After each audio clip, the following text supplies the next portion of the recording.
पहला है भय, दूसरा है राज्य भाव, दीप्ति भाव, और तीसरा है धर्म। देखिए, भय कब होता है? भय तब होता है जब हम जो हमारा कर्तव्य रूप कर्म है उससे हट के कुछ करते हैं। ड्यूटीफुल एक्ट जो है, जिसका जो ड्यूटीफुल एक्ट है वो करने से सबसे बड़ा अनुभव जो है हमें सेटिस्फेक्शन होता है, संतोष।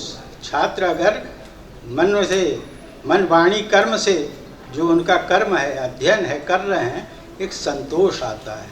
संतोष आने से एक दीप्ति आती है, एनलाइटनमेंट जो है स्वयं में वो चेहरा दिखता है, क्या बात है, बहुत चेहरा खिला हुआ दिख रहा है। तो वो जो संतोष है वह राजभाव है। और भय हमारा, अगर हम जो है अपना कर्तव्य रूप कर्म कर रहे हैं तो भय मुक्त रहेंगे। अभय, गीता में भी कहा है, हमारा दैवी गुण क्या है? अभयम सत्व संशुद्धि। सबसे पहला अभय शब्द दिया, भय रहित भाव। तो वो कब होगा? जब हम अपना ड्यूटीफुल एक्ट करेंगे। अर्जुन को भी तो मोह यही हो गया था कि हम ये अपने भाइयों को पितामह हैं, मारेंगे, पाप लगेगा, ये हो वो है। भगवान श्री कृष्ण ने कहा अपना ड्यूटीफुल एक्ट करो, ये तुम्हारा ड्यूटीफुल एक्ट है, इसलिए भय छोड़ो।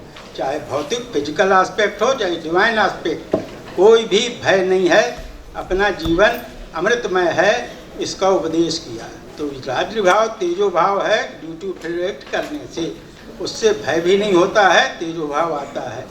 और धर्म, आपने जैसा कहा धारणा धर्म, हम धारण करते हैं, हमारी जीवनी शक्ति जो है, जब हम कर्तव्य रूप कर्म करते हैं तो वो एनरिच होती है, और वो एनरिच होके हमें दृढ़ता प्रदान करती है। तो यही धर्म है। धर्म का मतलब ये सब बाह्य उपाय हैं जो भी हमारे हैं, पूजा पाठ जप तप इत्यादि, ये सब बाह्य हैं, उनसे हम अपनी लाइफ एनर्जी को एनरिच करते हैं। तो इससे हम अपने को देव भाव में स्थापित करते हैं। मैंने कहा अमृत भाव ही हमारा स्वभाव है, हमारा नेचर है इमोर्टलिटी। तो हम उसमें फिजिकल एस्पेक्ट में, डिवाइन एस्पेक्ट में, स्पिरिचुअल एस्पेक्ट में, तीनों में जब हम उसके साथ रहते हैं तो भयमुक्त हमारा पूर्णता भाव हमें जोड़ता है। और यही वेदों का उपदेश है, पुराणों का उपदेश है।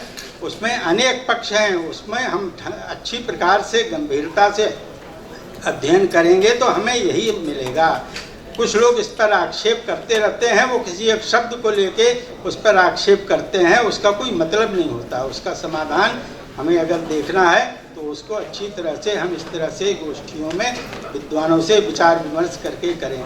पूर्णता हमारा धर्म है, फिजिकल, डिवाइन और स्पिरिचुअल एस्पेक्ट में हम पूर्ण बने। कैसे पूर्ण बनेंगे? अपना जो हमारा ड्यूटीफुल एक्ट है उसके साथ हम जुड़ के चलें, चाहे वह राजा हो या एक व्यक्ति हो, वह सबके लिए वह धर्म, वह पाथ एक सा है। पॉजिटिव वे ऑफ लाइफ हमारा ही सबसे बड़ा धर्म है, और इसके साथ हम पूर्णता को जोड़ते हैं। वेद में भी पूर्णता मंत्र है, मैं उसी को कहते विराम लेना चाहूँगा। ओम पूर्णमदः पूर्णमिदं पूर्णात् पूर्णमुदच्यते पूर्णस्य पूर्णमादाय पूर्णमेवावशिष्यते। धन्यवाद।